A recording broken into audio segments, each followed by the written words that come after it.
I feel shock and horror still.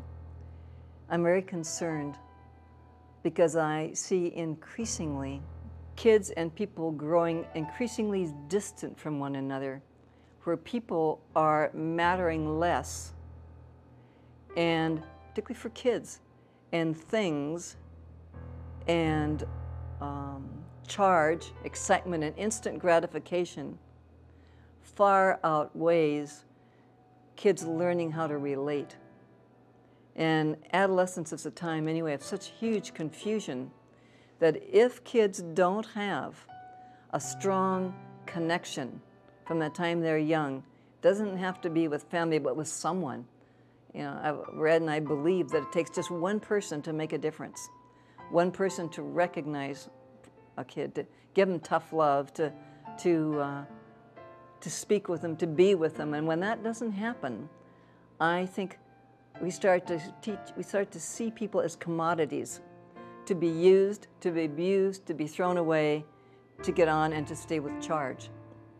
And I think it's very frightening, seeing more and more kids having multiple family members. Sometimes 4 and 5 moms and dads with kids, and kids don't locate very well. But that's not near as significant as if they don't locate at all. And life and its charges becomes a substitute for connection.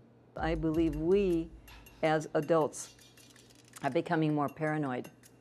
And what I see happening, and I feel sad about this because I know about paranoia.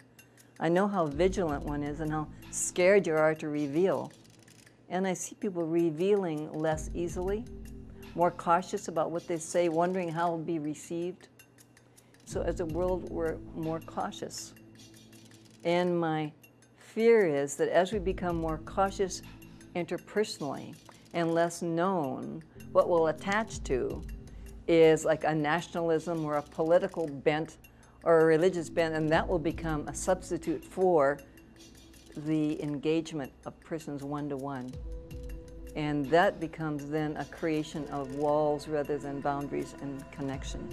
I see that happening, and at the same time, I also, because it's been a lot of years I've lived now, I see starting to happen is inordinate acts of human kindness from people. And I think that's increasing too, but not at the numbers that will match the disengagement